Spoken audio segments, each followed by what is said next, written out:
everyone, welcome back to another supplemental on home media reviews. If you recall, back when we covered Rogue One, a Star Wars story a couple of years ago, I stated how I only own one copy of this movie, which is unusual for me considering I own 2, 3, sometimes 4 copies of other Star Wars films, particularly the Disney-era Star Wars films, because they put out a bunch of exclusives for all those releases, and I have seemed to have wound up with more than one of each film. For Rogue One, however, I made the choice to stick with the Target exclusive version because I thought it was the coolest. It has the nicest packaging, it's got the cool cover gimmick, it had an exclusive bonus disc, as well as the 3D disc. This was semi-exclusive to the Target release, but I just never really saw myself picking up another copy of Rogue One, at least not outside of places like local stores and such. I never saw myself seeking out another copy of Rogue One. Even when the 4K got announced and was put out on store shelves, I wasn't excited for it because Rogue One's not my favorite of the Disney-era Star Wars films. I would go so far as to say it's the worst Disney Star Wars film. I think I made that very clear back in my review of this movie. That doesn't mean I think it's terrible, not by any means necessary, but it's definitely the sloppiest one. I know that's rich, considering Rise of Skywalker was pretty much thrown together haphazardly, but I like that movie more than Rogue One. I think it's more entertaining than Rogue One. Just a couple of weeks ago, I walked into my local half-price books, and I discovered something interesting lingering in the Blu-ray section. Folks, my days of owning one copy of Rogue One have officially come to an end because I found the Best Buy exclusive Steelbook of Rogue One at that half-price books location. Now, the reason I say that the 3D version of Rogue One is semi-exclusive to Target is because the Best Buy exclusive Steelbook was the only other way you could get your hands on the 3D version of Rogue One. It might have been available in the Walmart exclusive as well. I don't remember off the top of my head, but I know for a fact this way and the Target way were the only ways you could get the 3D Blu-ray of Rogue One. So let's take a look at the Steelbook here. Lovely artwork there with the Death Star lingering in the background with the Rogue One logo in front of it.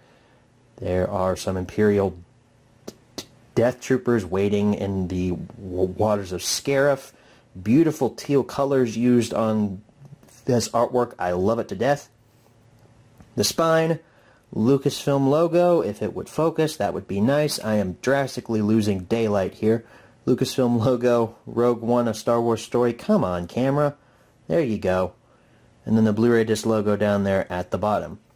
The back features some stormtroopers waiting in the same waters on Scarif, as well as the back of the Death Star. And if I open this up for you, it forms one continuous image, and it is beautiful. I love it. Fortunately, mine did not come with the J card. It was just the Steelbook itself, which I paid a very handsome price of around 13 bones for, so that was sweet to find it for so cheap. The inside, your discs are basically the same. No artwork has been changed. There's your film disc on Blu-ray, your bonus disc, your 3D Blu-ray, and your DVD. Like I said, no artwork has been changed. It does have this nice little arm here that locks, so it won't fall over and your discs won't get damaged that way, so that's cool. The Steelbook does kind of flex a little bit when you move it, so I'm trying to be as careful as I can not to break this thing. Now if I take out our discs, and I can throw them all I want because we're on a bed right now. This is a soft surface, so they won't get scratched. The inside artwork is your 6 members of the Rogue One crew. You have Baze, Chirrut, Bodhi, K2SO, Jyn, and Cassian. And here's a better look at those 3 without this clear arm in the way there. So, like I said, for $13, I think that was a really good price for the Rogue One Steelbook. It has lost a little bit of its value in recent years of it being released. I think it goes for around $25 to $30 on places like eBay, so to snag it for $13, I really couldn't say no to that deal.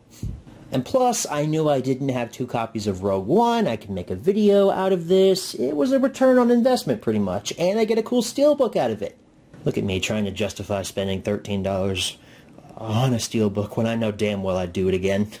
So we're not going to have any menu tours since our discs are exactly the same. If you want to see the menus for these Rogue One discs, go back and watch the home media review from a few years ago. You will not be disappointed.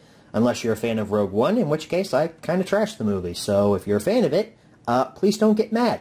Thank you guys so very much for watching this supplemental. I'll see you all next time. Good night, everybody.